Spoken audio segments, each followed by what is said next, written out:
დღეს აქ ყოფნის ერთ-ერთი მიზეზი ის არის, რომ ჩვენ ძალიან უკმაყოფილოები ვართ.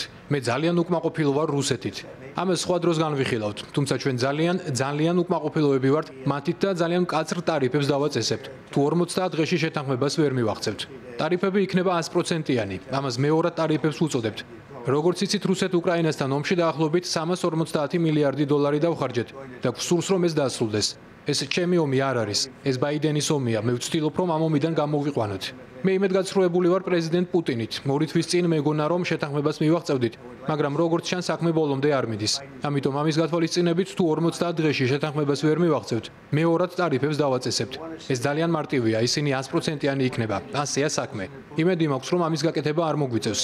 ჩვენ ვაწარმოებთ საუკეთესო აღჭურვილობას, საუკეთესო რაკეტებს, ყველაფერს საუკეთესოს. ევროპელებმა ეს იციან. დღეს ჩვენ შეთანხმებას მივაღწიეთ, რომლის მიხედვითაც ჩვენ უკრაინას იარაღს გავუგზავნით და საფარსურს ევროპელები გადაიხდიან.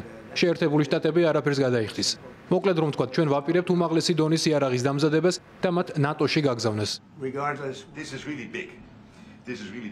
ეს მართლა ძალიან დიდი ამბავია. თქვენ ხუთშაბათს დამირეკეთ და მითხარით, რომ გადაწყვეტილება მიიღეთ. გადაწყვეტილება კი ასეთია. თქვენ გსურთ, რომ უკრაინას ჰქონდეს ის, რაც მას სჭირდება, რათა შეძლოს რუსეთისგან თავის დაცვა. ეს ეფუძნება ნატოს სამიწზე მიღწეულ უზარმაზარ წარმატებას თავდაცვის ხარჯების წილის 5%-მდე გაზრდის გადაწყვეტილებას. ასევე უკრაინის სიძლიერის შენარჩუნების და ჩვენი თავდაცვის ინდუსტრიული წარმოების გაზრდის გადაწყვეტილებას.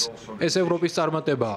მე ბევრ ქვეყანასთან მქონდა კონტაქტი. შემიძლია გითხრათ, რომ ამ დროისთვის გერმანიას, ასევე ფინეთს, დანიას, შვედეთსა და ნორვეგიას, ისევე როგორც ნიდერლანდებსა და კანადას სურთ ამის ნაწილი გახდნენ. ეს მხოლოდ პირველი ტალღაა.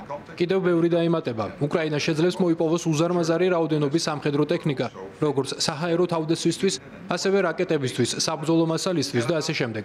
ასე რომ დღეს ვლადიმერ პუტინის ადგილას რომ ვიყო, თქვენს განცხადებას ვისმენდე იმის თაობაზე თუ რას აპირებთ 50 დღეში, უკრაინასთან მოლაპარაკებების საკითხს უფრო სერიოზულად მივუდგებოდი.